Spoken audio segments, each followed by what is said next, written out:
Welcome in, flag throwers. It is Wednesday, May 7th, and welcome back into another episode that is normally brought to you by Huga House, but Huga House now has company because we have a new sponsorship. Woo! We now have a partnership with Dubby Energy. So there will be more to come out on that on our socials, and hopefully it comes in the mail by next episode, so then that way I can have more to show you guys. But for now, Flag 10% off. Go check it out. That's DUBBY. Go look them up. It's awesome. It's clean, good, healthy energy drinks for you. So go check that out. Really awesome. Super pumped about that as well. So yeah, we now have two sponsorship, fellas. And fellas, we got a lot to get into. We have a little bit of NFL news, kind of the slow period for them, but we got a lot of NBA playoffs to catch up on. We got some MLB talk because the season is in full swing, pun intended. And with Luke on, we are going to be talking some hockey. So if you are a puckhead, stay around for the end as well. But first, while we have your attention, before we get into everything, we just want to thank you for clicking on this. Thank you for tuning in. You know, if you enjoy the content, please just do us an absolutely massive, massive favor. Scroll down. Takes 3 seconds to just hit that little thumbs up icon. Absolutely. Hit that little button that says subscribe. It is absolutely huge for us in terms of our growth. We are growing at a rapid rate, and I'm beyond blessed. Yes, it is free.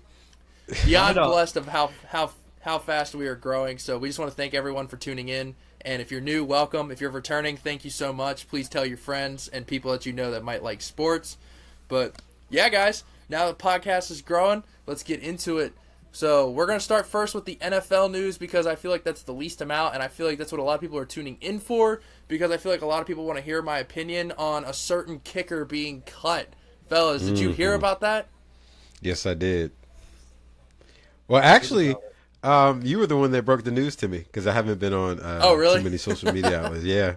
So I ended up seeing the short, and I was like, oh, shit, they cut JT. And I think you ended up texting me afterwards, but yeah. So, JT's gone, but I definitely want to know what you feel about it because I don't know if we saw it coming. I thought they were going to give him one more year. I'm cool with it. That's like that's a short way to sum it up. Like I said on the TikTok and socials, which if you're here and enjoy the content, please go follow us on TikTok, Instagram, and Facebook. We are on all three, so go ahead and check that out so you can watch the aforementioned short that Jordan brought up. But yeah, so they said it was a pure football decision. That's a load of shit. All right, we all know Justin. There's no way that was a pure football decision. He's obviously started going downhill at the age of 35, which we can see why he started going downhill with all the stuff coming out about him. Obviously, that would make anyone go downhill if you have that, million pounds on your shoulders that your life's about to be ruined. But yeah, we all knew this was coming. He was getting cut. And like I said in the TikTok, haven't seen anything yet about the legal stuff or going to court or anything. So we knew this was coming. I heard the kicker that we have just casually, the new one that we drafted, he just casually warms up from 75. So that's pretty intriguing. Yeah, but I seen some videos, so we'll see. Yeah, so we'll see how he goes. You can't judge a kicker in their rookie year, good or bad, because their leg is super tired. But I mean, I like it. I trust Harbaugh because he's a special teams guy. So I trust it. I knew this was coming. And like I said in the TikTok, good or bad, Tucker's going to get what he deserves. So whether it's good, whether it's bad, if he did it, he's going to, or didn't do it, he's going to get what he deserves. So we'll see. Obviously, the Cleveland Browns are offering him a 5-year, $300 million contract, fully guaranteed, of course, to be their new kicker. So. Oh, my goodness. I wouldn't put it past him. I'll take the 3 first-round picks for him, though. That would have been sick. Oh my gosh! Long story short, I'm cool with it. I saw it coming. Yeah. I thought they were going to give him one more year, but I'm not surprised. Do the Ravens still have Stout? Yeah, we still have Stout. Penn State guy. My Penn State guy. So yeah, maybe he'll be making some kicks. Speaking of Penn State guys, though, Luke, why does the Giants hate Abdul Carter? He hasn't even played for them yet. Have you heard about this? They won't let him pick a number. That's the deal, right? Well, LT already said that he couldn't wear 56, so he had to look elsewhere. And then he asked Phil Simms for 11, and he said, hell no. Yeah. Yeah, he wore 11 in college, so. Yeah, because isn't it 11 like a good number for you guys? Like, isn't that Yeah, it's like him, Micah Parsons. There was someone else. I think it was LeVar Arrington years ago, and there's probably one other person that wore 11 on the defense. So it's like he asked Phil Simms. So he asked Phil Simms for 11, and I mean, it sounds like he almost begged for it. And Phil Simms was just like, I'm not making myself clear. I don't give a fuck. So who knows what number he's gonna? He's probably gonna roll out there with some like dumbass number. He's gonna be out there being like number 61 or some shit like that. Nah, he'll do like a single digit number or something crazy. He'll do like he can't be number 1. Malik Neighbors has that. You get 11, give me 1.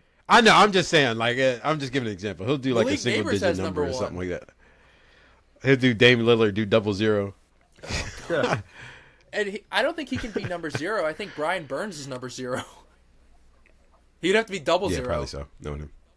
Spider-Man Burns. I heard Thibodeau might get traded.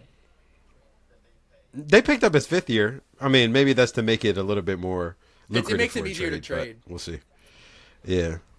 But the Giants, they have another dilemma on their hands, and I kind of want to get your guys' opinion on this. So, you guys remember how the NFL approved where teams can sell 10% of their team to, like, the big money groups or whatever? Like, the investors? So, yeah. Luke, all right, so there's 2 groups that are vying for the 10% for the New York Giants. One of them is spearheaded by Michael Strahan, and the other one is spearheaded by Eli Manning. So I want to know your guys' opinions. Who do you pick to be a 10% over? So, for reference, Tom Brady's a 10% owner for the Raiders. I think you got to pick Eli. Really? I'm surprised you picked Eli. That's me personally. Nah, I thought you would have been rocking with Strahan. I love Strahan, but nah, I think you pick Eli. I don't even know. There's not even like I don't think that there's a wrong answer to this. It's just it is what it is. Yeah, they're both like stand-up guys. I think Strahan like now has more going on for him. Like he's still on like whatever it is, Good Morning America or whatever that is. He's definitely more in the media and doing other things. Yeah, like I feel like Eli Manning, he'd be able to give more football input. You know what I mean? As an owner. Not to mention they just drafted Jackson Dart. Yeah. Right. So to have Eli in the... I don't think you can go wrong with either or, to be completely honest. That's my opinion. Oh, no, you can't go wrong with either one, but I definitely would pick Eli Manning. Because plus, not only do you have Eli for Jackson Dart, you also have Eli's family, the Manning family, which is royalty in football. Yeah, that is true. So, I definitely would pick the team spearheaded by Eli. I definitely think that would finally get the Giants some good pub. I think that's where they'll go with it, but we'll see. Yeah, we'll have to see when Mara makes a decision, but I personally think he's going to pick Eli. I think Eli's his golden goose. Brought him 2 rings. But, yeah, that's pretty much all for the football talk going on right now. I mean, we can get into about how the Browns have 4 quarterbacks, or 5 quarterbacks, technically, if you include the rapist, and then the fans suing for $100 million. That's actually absurd. Yeah. Just I'll give a quick rundown because it's really it's just interesting more so than relevant. So there was a fan following the 2025 draft. As everybody knows, Shoutout Sanders fell to the 5th round. There was a fan who is now suing for $100 million, suing the NFL for $100 million because of stress of Shoutout Sanders falling in the draft. You should be entitled to some of that $100 million the way you reacted when the Steelers passed. They better give me I'll take a cool meal. That's all I need. You give me a cool meal, we're straight. Let me get some of that lawsuit. As long as I don't got to pay for a lawyer, I'm good. They're going to have Unc crying on the stand. I'll testify. Bro heard about the $100 million we'll show him we'll show him the shortest evidence. Bro heard about the $100 million lawsuit. His ears perked up. He said, I'm about to make a name for myself here. Bro, I don't know, bro. I don't know why you would even waste your money for this, bro. There's not even going to be a settlement out of this. There's nothing to do. There's no validity in this. So, like, I don't understand, but it is what it is. Gonna... Go fuck yourself! Yeah. That's crazy. But yeah, so I mean, the Browns QB room, we could really get into it now if we wanted to, but I feel like this is gonna be just like beaten like a dead horse, just all summer long about Shedeur Sanders, fourth quarterback on the chart. Oh, Dylan Gabriel, third quarterback on the chart. Who's getting cut? Dude, first take is probably getting zipper burned from this conversation. What you looking at me like that for? Hello? Luke, can you hear? Yeah, I can hear you. Okay. You just glitched out a little bit, Cole. Yeah, Cole, it went crazy for a second. Yeah. Oh, no! Oh, no. All I heard, I don't mean to laugh, but all I heard was, ooh.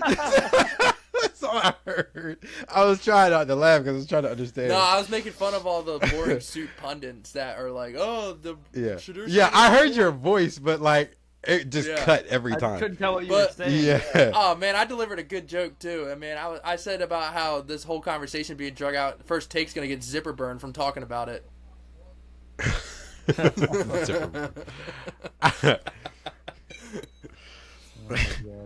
But yeah, so I guess we'll save this for later in the summer because I feel like this is gonna be talked about a million times over until the preseason starts. So yeah, and their quarterback room is still better than ours, which is crazy. For now, you might get a first ballot Hall of Famer in the future, but we'll move on to something that's not going to be talked about all summer and something that's more relevant right now: the NBA playoffs. Let's get into that. So the NBA playoffs, the first round was kind of, I don't want to call it mid, but it was kind of mid.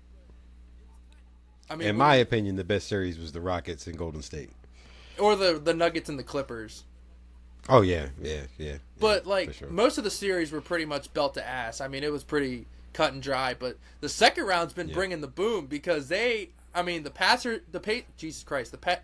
upset the Cavs, the game one, and then the Knicks upset the Celtics in overtime last night, and then the Nuggets upset the Thunder last night as well. So all three dogs have won game one so far. So crazy. Jordan, I don't know if you watched any of those games or not. No, last game I watched was the Game 7 Golden State and Rockets. Bandwagon. All right.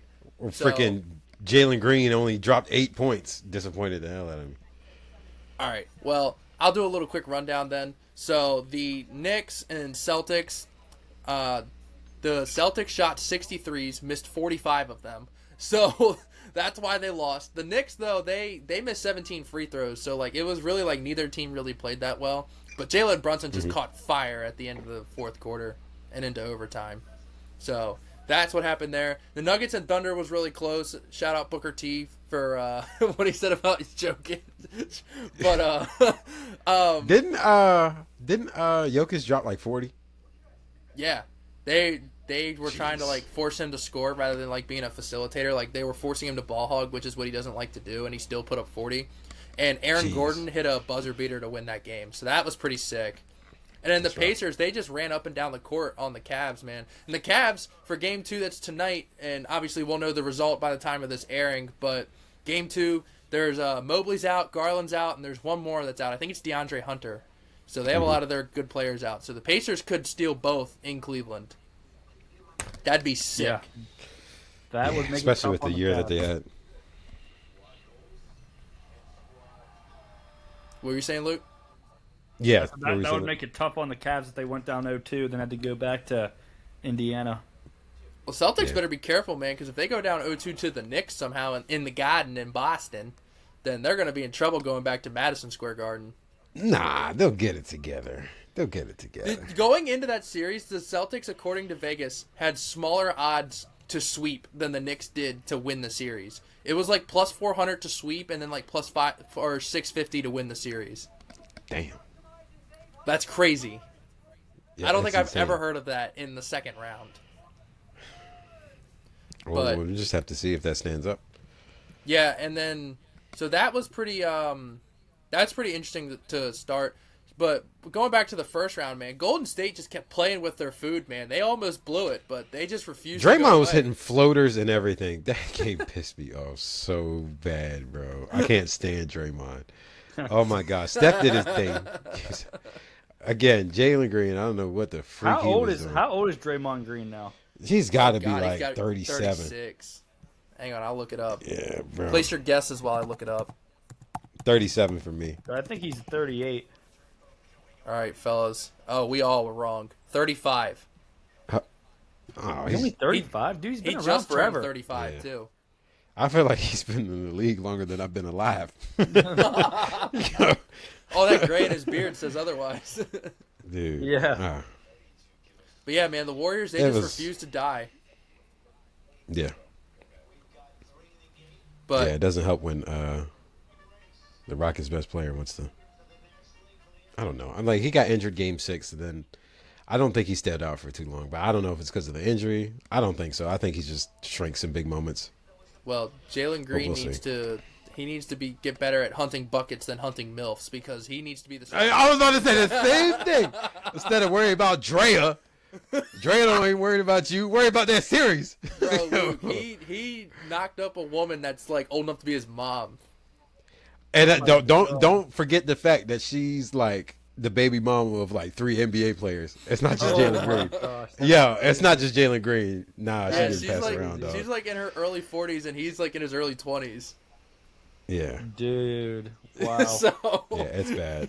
He needs to get it together. It's so bad. But I think reinforcements are on the way for Houston, because they are the front runners for not only Kevin Durant, but also Giannis if he were to request a trade. So Jordan, as a stupid bandwagon Rockets fan, who would you prefer the Rockets to get, and what would you give up to get him?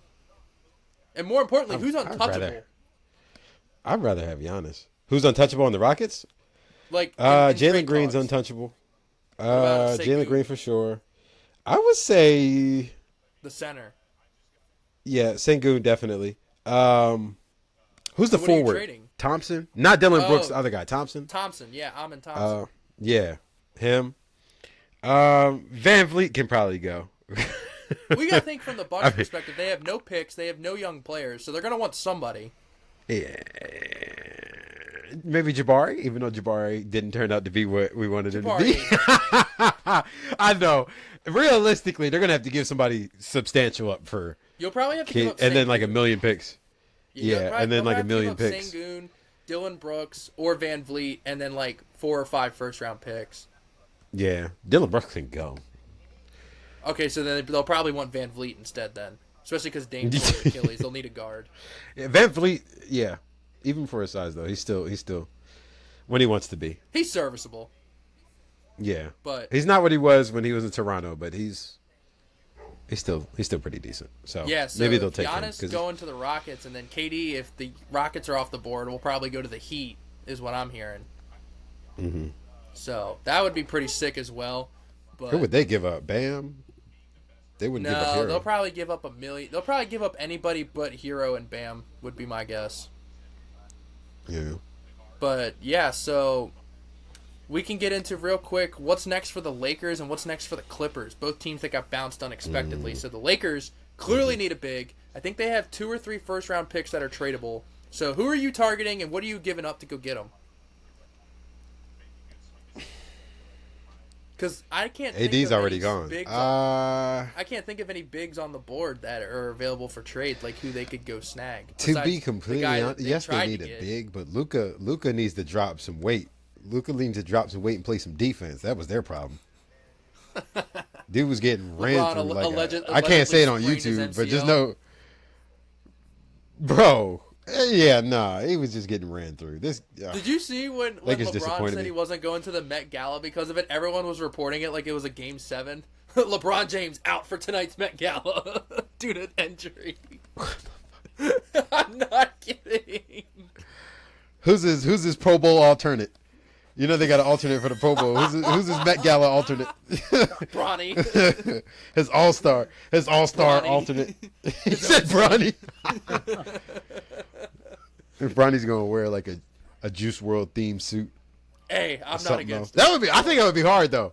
I think that would be hard. That would be so. I was just. Yeah, that would be hard. Oh yeah, dude, that would be so sick. Met Gala alternate.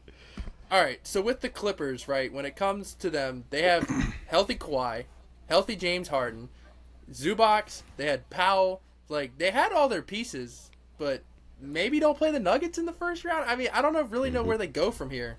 Like, who gets traded, who gets re-signed, like, what do you do if you're the Clippers? Because Ballmer wants to win, and he wants to win bad. So, I don't really know where they go from here. I think they're going to get rid of Harden, even though Harden's always expendable in every team that he goes to. It just happens to fall that way. Unless they can get him on a good deal, then they might keep him. Yeah. But yeah, so the Clippers, I don't really know where they go from here. They're going to have to figure that out because they're going to have to get over this hump because they've spent a lot of money and have not gotten anywhere with it. And they were actually healthy for once. So, all right. That is all for the NBA. So we're moving on to baseball. And the thing everyone's talking about right now with baseball is Tristan Casas, T's and P's to him, tore his patella tendon in his left knee, had to get stretchered off the field. So he's obviously out for the year. But the Red Sox had no one else on the roster that has any major league experience playing first base. So it bears the question of what the hell do they do now? I mean, Cole, you and I talked about this probably a few minutes before we started recording. Why not just put Devers over there? Like, you have another infielder. That would be the now with logical Bregman. choice. Yeah, you have another infielder with Bregman, who's, a really good infielder. Devers used to play third base. He can't be that bad at first base. I feel like it's maybe the easiest position to learn how to play and transition to. Is. So just put him over there. Then have someone else DH. They have plenty of good hitters that can DH other than Devers. So that's not what they're doing, though, but that's what they should do, in my opinion. Yeah, because, like, you got to think, if David Ortiz can play first base, bro, anyone can play first base. For real. Like, that guy was so bad in the field, but he still played it. So I think they should move Devers there as well, get more bats in the lineups. I do think what they shouldn't do is put Roman Anthony there. That dude is an awesome outfield defender. Do not put him at first base. Yeah. Or Christian Campbell. Don't put either of them there. That would be a waste. Yeah, a waste of a lot of speed. What they should do maybe also is maybe move Trevor Story there and put Marcelo Meyer at shortstop. Yeah, Story at first base might make some sense. He's getting up there, isn't he? Isn't he's he getting like up there in age. Yeah, he's getting up there. And he's still can be that power bat if he stays healthy and stays right. Right. So yeah, maybe Story at first base could work out. Yeah, I mean that's not the worst idea. But I've heard some people be like, sign Anthony Rizzo. He's washed, dude. I was kind of hoping the Pirates would sign him in the offseason, but they couldn't even do that. But, like, it's literally May, and he hasn't even been in, like, spring training. So, like, even if you sign him right now, like, he's not going to be ready until June. Yeah, he wouldn't be ready for at least 3 weeks, so. That's what I'm saying. So, I don't know what they're going to do. Get someone who's already on the roster and say, you are playing first base, buddy. Spend the first 4 hours before the game just learning how to play first base. Yeah. Good luck. But Boston, that's really the only thing holding them down as a first baseman. Everything else has been really good for them. Their starting pitching is legit, bro. Legit. Yes. Crochet. Now they got Giolito back. Walker Buehler. Buehler's been pretty good. Brian Bayo when he comes back. Yeah, he's a good young pitcher. I don't know, man. I think they're sitting at 500 right now, but they could take off. They could take off. Oh yeah, definitely. I had them going pretty far as well, unfortunately, but Boston, I mean, Bregman's been worth every penny so far, at least hitting-wise. I mean, that dude's been crushing the ball. He got almost 10 home runs already. Yeah, dude. Yeah, Bregman. It's crazy. But, yeah, the Red Sox... Pirates game is underway. O'Neal Cruz just struck out looking again, so... Great start to the game. Same shit, different day for the Pirates. All right. Good job. Yeah, Skeens is pitching. We're probably going to lose 2-1 or 1-0 again. Oh, God. Happy Skeens Day to all who celebrate. But, yeah, the Capitals are playing as well. I don't want to know the score. I'll find out once we're done recording. But I'm hoping that we're winning Game 1. We will get into NHL talk in a little bit. I just want to get into, since we're shitting on our teams, Orioles are still dead. Dookie. Still dead. Them, they cannot pitch. The Orioles have the 28th ranked rotation. That's what happened. That is abysmal. We're losing 3-0 like at the end of the second inning every game. Yeah, dude. And I'm not saying our lineup isn't like free of fault, but the pitching is where it's got to start. Charlie Morton needs to get the hell out of town. I'm done with it. I'm done with him. Get him out. Sick of it. Dude. It's like when you go down early in the game consistently, it's like the offense. It's like there's only so much you can do. Yeah. The point they're not really giving up, but it's like a mental thing. You're just like, dang, we're down by 7 runs in the 4th inning. Like, what are we supposed to do? Like, yeah, it's like the whole shit, here we go again. Yeah. At the Royals game, it seemed like it was going good at first. Especially, I watched Mullins hit the homer. I'm like, okay, we're getting somewhere. Then Ryan O'Hearn, and I'm like, okay, now we're really getting somewhere. But it just felt like, I don't even know, man. Well, it's tough too because like your pitcher goes out in the 1st inning, and then like the first batter hits 110 off the bat, and you're just oh goddamn. You know what I mean? Like, I kid you not. It was Kyle Gibson. First 4 batters he faced. Freaking Grisham, they all hit gone. homers, right? Oh goddamn. Yeah. Second batter, Judge, gone. Fuck. And then his 3rd batter, I think it was Ben Rice. Did somebody say boom? And then it was Cody Bellinger later in the innings. What the hell going on? I mean, Gibson got shelled, dude. 4 bombs in the 1st inning. We haven't even stepped in the box. 4-zip down. And they weren't like the scrapers either. I mean, they were just straight piss missiles. I mean, I feel bad for Kevin Brown because I mean he was up in the he ran out of things to say. By the 3rd homer, he was just Shit.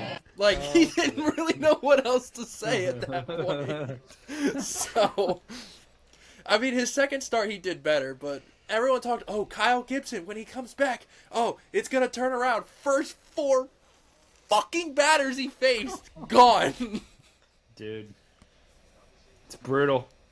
Yeah, so, Orioles, I mean, all right, our friend of the program, Connor Newcomb, he laid it out perfectly for us, right, on his podcast, Locked on Orioles. Go listen to that after you're done listening to this if you're an Orioles fan. He laid it out, all right. We had the Royals, drop 2 of 3, whatever, the Royals have our numbers. But then we're at Minnesota, need to win 2 out of 3 of those, which we're playing right now, actually. Then we're at the Angels, need 2 out of 3 of those. And then we're home for the Twins again. Need 2 out of 3 of those. And then we're home for the Nationals. Need 2 out of 3 of those. You know what I mean? Like, there is a chance. And we have the White Sox at some point in May, too. So, there is an opportunity for the Orioles to be like 1 or 2 games under 500 at the end of May. Honestly, if it's June 1st and the Orioles are 500, or 2 games under 500 or better, we're good. If we're still 3-4 games under 500, with having the easiest month of our schedule, we're cooked. Yeah, they got to start racking some wins. They got to start throwing the ball better, though. June 1st, 2 games under 500. Eflin comes back, Westbrook comes back, Sanchez comes back, O'Neal comes back, Cowser comes back, Kittredge comes back. So if we're only 2 games under, we get 6 people back. We can go on a run in June. Like, get hot, like, right before the All-Star break, and then just, like, catch fire in the second half. So, Orioles are dead until further notice. We definitely need to trade for a starter. Definitely need to get some guys healthy. But god damn it, can we please tread some water? I mean, we're dropping 2 of 3 every single series. It's hard. It's a tough watch. It is a tough watch. I mean, hey, the Pirates are on a 4-game slide, so at least you guys are winning some games. It just seems like every night this team just plays uninspiring baseball. Yeah, we were going to talk about that later in this segment, but we can get into it now because you brought it up. The Pittsburgh Pirates have forgot how to win, Luke. The floor is yours. Dude, I'm saying it right now. This roster is not... You know how many games under 500 they are right now? Probably less than the Orioles. 12. Damn, 12 I don't games even under know. 500. I think they're 12 and 24. Like, what is that? Oof. Like... And right now I'm watching the game, and freaking Alexander Canario is our number 5 hitter. Like, who is that? He's hitting, dude. I think his batting average is like literally like 080. I'm not even exaggerating either. Like, the dude sucks. Every time he comes up to the plate, I was at the game with Julie on Friday. I was like, this guy's gonna strike out. This guy's gonna strike out. He struck out every single time. Why is he in the lineup, bro? Why is he in the lineup? It's a tough time down there in Yinsburg when you're starting shortstop and known bomb hitter Isaiah Kiner-Falefa is on the pine with the injured list, you know? Dude, Icamp's not even that good either. I mean, I know. He's at least a serviceable MLB player, but he's like, on the injured list. Canario and freaking Tommy Pham with his antics, dude. I hate Tommy Pham. He's a freaking clown. Get him out of town. Get him out of town. Dude, get him out of there. But wait, I thought this was the Hey, guess what? Luke. Canario just struck out. I thought thought this was the same Luke though during the MLB preview. 93 wins. We're not gonna apologize for winning. What happened to that Luke? I don't know, dude. I feel like it's Derek Shelton, man. This team does not respond to him at all. He's definitely lost that locker. He's lost the clubhouse. Oh no! They need to make a change right now. They should have made the change after last season. That dude needs out. Yeah, Derek Shelton. He should have been out like years ago too. It's not even like he's been the manager for like 6 years now, and his like winning percentage is the low. I think it's like the lowest. Like 300 something, isn't it? Yeah, it's. I mean, it's probably in the 400s, like low 400s, but it's like the lowest winning percentage of any manager that stayed around that long since like the 50s. So it's like, oh no, get him out of there. He's not good. Like they just need a change. I feel like this roster is. They're not the best in the league, but they should definitely be like closer to 500. They should not be this bad. Oh yeah. Well, you guys, I told you in the preview, you guys were going to be winning like 70-something games unless you traded for a hitter. Yeah, so I don't know what to say about it. It's just some bleak times. What about Billy Cook, man? What about letting him cook? Dude, that's what I'm saying. Billy Cook and Nick York, why are they not on this roster? Why is Canario and Pham and Triolo... Why are all those guys on this roster above these AAA guys that are? What about Spencer better? Horwitz? When's he coming back? He's on his rehab right now with AAA, so he'll be back soon. So we'll see. All right, help is on the way. Yeah, I don't know. Yeah, we'll get the reinforcements are on the way. We'll get Edmanuel Valdez off of first base, so we'll see what happens there. I don't know. You guys can have Jorge Mateo from the scrap pile when we cut him in a couple weeks. Nah, I'm good. Another utility player that can't hit. He's garbage. I'm good. But man, speaking of a team that can hit, dude, the Detroit Tigers are the hottest team in baseball right now. Spencer Torkelson, man, I'm telling you. Torque, baby, he's back. Freaking Riley Green is him. They can Carpenter really well. Yeah, they have a really good bullpen. Yeah, Carpenter. That rotation's been nasty. Dude, I'm telling you. Yeah, Skubal, Reese Olson, Jackson Jobe, man, they're going nuts. Dude, I think I picked them to win the division. I'm like, dude, this. You definitely did. Team, they're legit. If you give me 2 seconds, I can pull up. Reference our picks. All right, so the over/under on the Detroit Tigers, where are they? Was 83.5. It is a unanimous over for all three of us for the Tigers. Yeah. So far that is looking good. Yeah, that looks like lock of the century so far.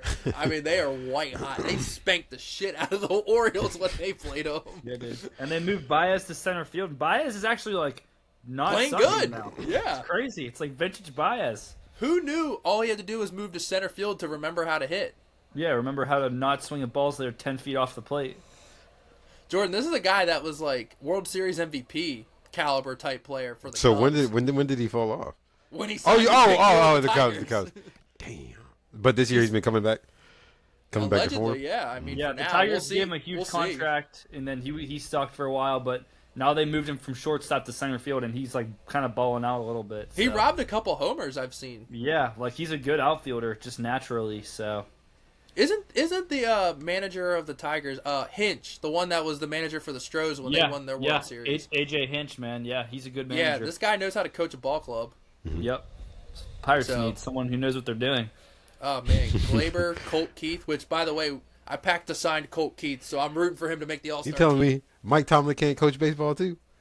I mean, hey, the Penguins fired their coach of all. Never say never, but was the best never. Coach we had in town, and they fired him. So the guy gets Shelton out of there next.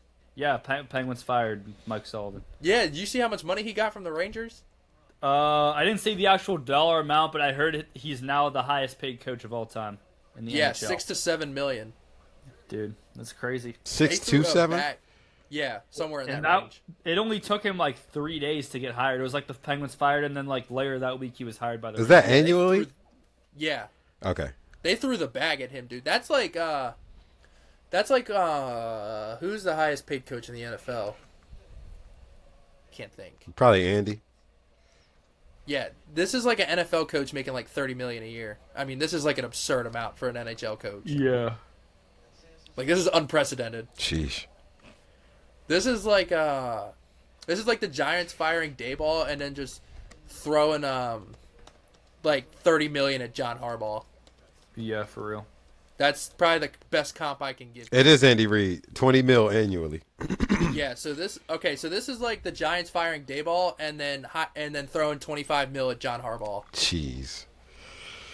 So, the Penguins, I mean, they got to figure out what's next for them. We'll finish up baseball talk before we move into hockey, but we both called this. But Luke, I'll give you your flowers because you technically said it before me on the podcast, but I was planning on saying this. But Devin Williams continues to have a meltdown in New York. He can't handle the bright lights. His ERA is officially over 10. So they're obviously not going to cut him because he was one of the best closers in baseball. But does he have options left? Do you know? I don't know, but I wonder if he can get sent to AAA or not. Yeah, I mean that would be a tough look sending him down to AAA. You know what they're probably going to do? They'll probably phantom IL him and then have him do his full 30-day rehab assignment in AAA.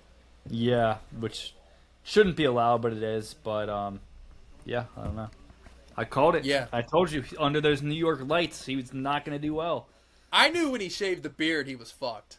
Yeah, dude. Yeah. No beard, no whatever. Jordan, you don't understand, bro. This is like Harden shaving his beard, dude. All the magic's in the beard. This is like LeBron shaving his beard. Yeah, we've seen Harden without a beard. This is a little scary, so. Yeah. I mean, this is, like, think of the most famous beards you can think of. Devin Williams had one of the... I would say Devin Williams and Charlie Blackmon had the most famous beards in baseball. Yeah, honestly. So this is like James Harden or LeBron shaving their beard. Now Skeens, he got the beard too, so maybe him. Skeens looks fly with the beard. Pause. Dude. But he looks a lot better with it than just the mustache. Paul Skeens has the beard now? Dude, it looks good too. It looks way better than just the mustache. Yeah. Yeah. How much money that guy's making? He probably gets that thing lined up before every game. Yeah, dude. Line him up. Go to the clubhouse barber. Libby's gonna line him up. Get me right. No, literally, like, hey, I'm throwing tomorrow. Get me right. But, yeah, so Devin Williams continues to have a meltdown. As an Orioles fan, I'm not mad at it. But moving on to crosstown New York, the Mets are still playing really good for now. Juan Soto's starting to heat up, but there is some troubling signs coming down the road. AJ Minter is out for the year. He was one of their good relievers. And then Jesse Winker's out for 8 weeks. That's not good. So... And they have to continue on Alonso still hitting as good as he is currently, which isn't sustainable considering his career history. So yeah, he's carrying the team right now. That's not going to last forever. I mean, Lindor's also hitting really well. Yeah, that's what I'm saying. Can't last forever. At some point, they're going to have to rely on winning close games. They need Juan to step up and be who Juan is. But Mets are good. I mean, I called it. The rotation's definitely pitching better than what they were expected to, which took me by surprise, but I also accounted for their lineup and bullpen being better, so it offset. Yeah. So I feel like there's going to be a point that they're going to fall apart a little bit, and it's just going to be a matter of can they get it back together or not. So I think with Juan and Lindor, I think they can do it. We'll see. I think a lot of it depends on their pitching staffs keeping things going right. Which they need to get Manaea back. It could fall apart. So they need to get Manaea back. That's where I think that's the X factor. Right. Yeah. He can be their ace. Yeah. Not their ace, but their top pitcher, or like another very very good arm. And then another team that's on fire, and this team looks more sustainable, especially considering the amount of injuries. They're still on fire, and they're gonna have dudes coming back, dude. The Padres are on fire. They're on like a 6-game win streak. Padres are lighting it up, man. And that's without Jackson Merrill. Yeah, Merrill just came back. I think it was either tonight or yesterday. He just came back from injury. What? Dude, he's still on the injured list in my fantasy team. They won't let me activate him. Nah, he's in there tonight. He's in the lineup. Bro, I'm be pissed. They're trying. Yankees.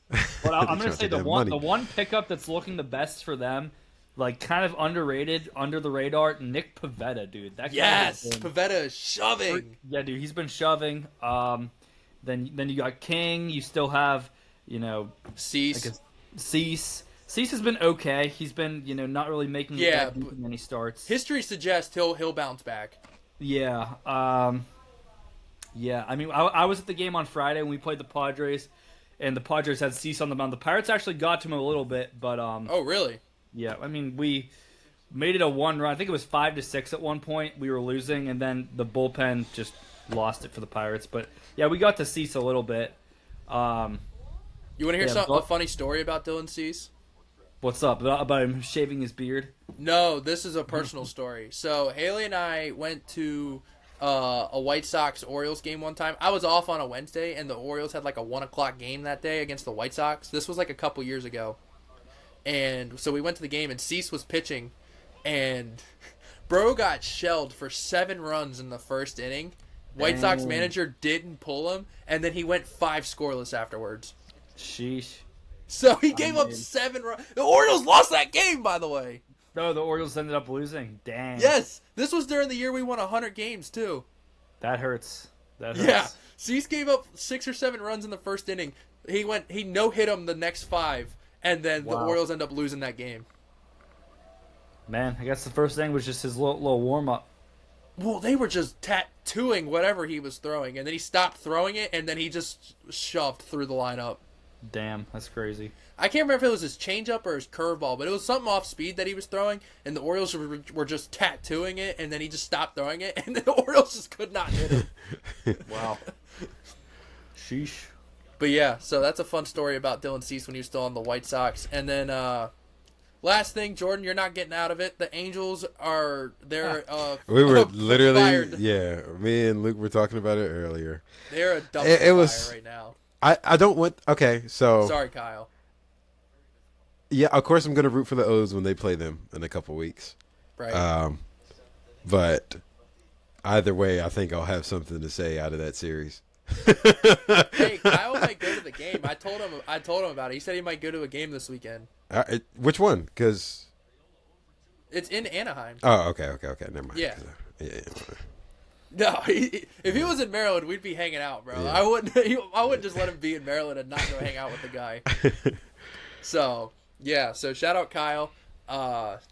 Yeah, so Angels dumpster fire, but moving on, let's get into some NHL playoffs. We kind of been teasing it a little bit. Let's get into it, dude, because the NBA playoffs first round was a little mid. NHL playoffs first round was red hot. Luke, as our hockey expert, if you want to get into it, the floor is yours. I'm about to say, y'all got to get me hip to this that one. Game 7 between the Blues and Jets, that might have been the best first-round game of all time. Like, that was... double overtime, Jordan. Nuts. And then the game, was it the night before or 2 nights before, Game 7 between the Avalanche and the Stars? That game was crazy, too. Yes. I mean... double overtime is crazy. There were a couple series that was like, okay, it ended in, 5 games. But those 2 Game 7s were nuts. Rantanen going off against his old team. The Jets scoring with 1.6 seconds left to bring it to overtime. Jordan. Then winning in double overtime. Let's get into that a little bit more. Let's paint the picture for Jordan. Paint the picture of the third period of that game. Yeah, so third period, the St. Louis Blues are, about to knock off the Western Conference President's Trophy winners, so like the top team in the Western Conference. In their house, Jordan. In their own house in Game 7. They're trying to close it out.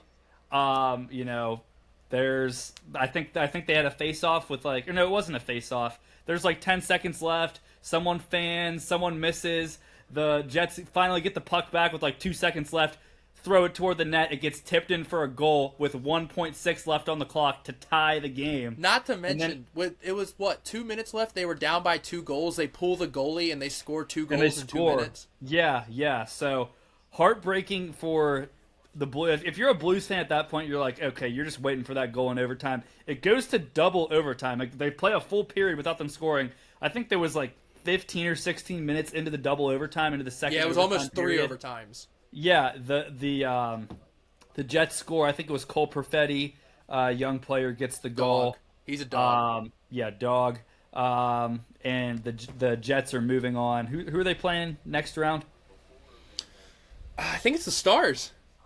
Oh, they're playing the Stars. So the 2 Game 7 winners are facing off against each other. Dude, wow. Texas hockey, bro. You got to watch out for them. They are nasty. That's going to be a hell of a series. They beat the Avalanche without their best players, right? Correct me if I'm wrong. They didn't have their best forward or their best defenseman, right? Yeah, they were missing, what's his name, Sagan, right?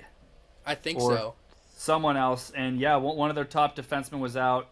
and they got the job done. They won it in 7 games against the Avalanche, who are a really good team. No, we got to paint the picture better. So how do you say his name? Miro Rantanen? Am I saying that right? Yeah, Rantanen. So, Jordan, Miro Rantanen, right, was a staple of the Avalanche. Like, this man won a cup with them, was one of their best players, whatever, and they needed to trade him to, like, clear up some cap room. So they intentionally, like, the Western Conference teams were calling him. They were like, hell no, we're trading him to the Eastern Conference. This guy is so good. We do not want to play him unless it's the Stanley Cup, right? So they trade him to Carolina, like, 20 games before the deadline. They play 82 like NBA. So they trade him like 20 games for the deadline. Bro has a cup of coffee in Carolina, and then they trade him to Dallas in the Western Conference. Yeah. So then that same dog them in the first round, and the dude in Game 7 he had a hat trick.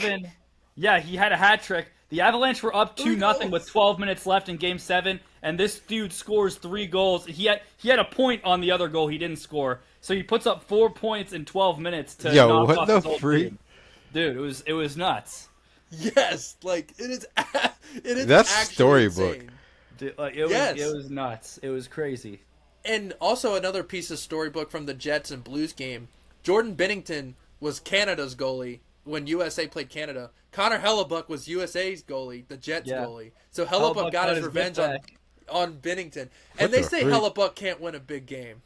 Dude. First big game he's ever won. I know. How long has he been active in his career?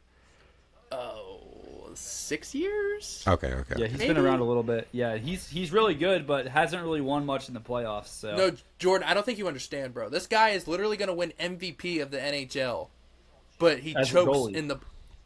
I hate to say this. It's like Lamar Jackson. Like, MVP in the regular season and then... Or Aaron Rodgers versus the Niners. Or Josh Allen against the Chiefs. Yeah. Like, it's a perennial MVP, and he just chokes in big games. Like, so this is the one that he finally got. Finally got his get back. Wow. Now, mind you, they were about to yank him because he allowed 2 goals in, the first 2 minutes, 5 minutes of the game Something or whatever? like that, yeah. So they were going to yank him if he gave up 1 more. But he didn't. They stuck with him, yeah. Yeah. So they stuck with him. That was absolutely insane. Shout out the Caps, beating the Habs in 5. Cole Caulfield, absolute dog. That dude is going to be something. I want something on the record, though. Ryan Leonard is going to be the face of the Washington Capitals once Ovi retires. Yeah, that guy is so good at hockey. Like, I'm hand up, right? You guys can see hand up. Not a hockey expert whatsoever. I'm still learning pucks, still getting into it, but I'm a casual who knows some of the names and whatnot. But as a casual who doesn't know puck, that guy jumps off the screen when he plays. Like, I don't need to know much about puck to know that guy's going to be a star. He's 20 years old when he's doing it, too. He's him, yeah. That's how hockey's going. There's so many good young players, and he is one of them. I know this has nothing to do with the playoffs, but I'm genuinely curious. What about, what's his face for the Blackhawks? The guy who was supposed to be the next big thing. Bedard. How'd he do this year? I think he was, like, good but not great. Like, everyone's saying just wait till he has a good team around him, so... That's fair. We'll see. What about, I always butcher his name. Celebrini, the guy on the Sharks, who was also supposed to be the next big thing? Yeah, I think same thing. Just, like, wait to see how he does with, like, a better team, with better line I saw the Islanders got the first pick, but I heard this draft's a little underwhelming compared to next year's. The Penguins got screwed in the draft lottery. They're picking 11th. They should have been able to pick a little bit higher than that. So NHL has a lottery too. Oh shit. Yeah. And they love to rig it. Yeah, the Islanders got that top pick, and they barely even missed the playoffs. So it's like, what? Well, I mean, of course the Blackhawks got Bedard, like the next chosen one. Of course he went to an original 6. Right. But so who knows if it's rigged or not? Hey, just tank for next year. I hear next year's way better than this year's draft. That sounds like both. Tanky doesn't work because they have that with the draft lottery. You can be the worst team and still it's okay. You're getting the 7th pick. No, I'm saying both Pittsburgh teams are going to be tanking this year. The Steelers and the Penguins both tanking. You know the Steelers ain't tanking. They're going to go 9 sadly every year. Yeah, sadly. So we'll just be mediocre for the next 5 years or however long Mike Tomlin's here. Haley says she wants the Steelers to be abysmal for Arch. I don't want Arch. We'll see what happens this year. Yeah, we'll see what happens this year. But yeah, hockey's been bringing it. Shout out to it. The Caps are playing right now. As soon as we stop recording, I'm going to turn that game on. So I've been loving the NHL playoffs. I need to get more into puck, but the NHL playoffs are here. The NHL regular season is here. So it's like I would take Arch. It's tough. Sorry, I was thinking about it in my head. It's tough for me to watch regular season hockey, but like postseason, dude, locked in. I love it. Yeah. But so shout out to the NHL playoffs for bringing it this year. But yeah, fellas, we got anything left we want to bring up before we get on out of here? It's been kind of a dry week for sports, so I'm glad we were able to figure it out. Yeah. I mean, the NHL playoffs are definitely the exciting thing going on right now.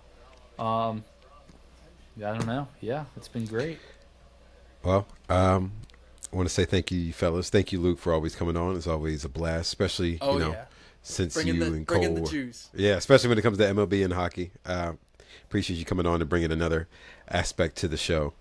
You know it, yeah. But yeah, another good episode. Appreciate you guys, everybody. Please like, comment, subscribe. Again, it's free. We're over 100 subscribers now. Again, thank you guys for that. Very much a blessing. Let's keep this thing growing. Run it up. Yeah, if you've listened this far and haven't subscribed or liked, then what are you even doing? But no, we are.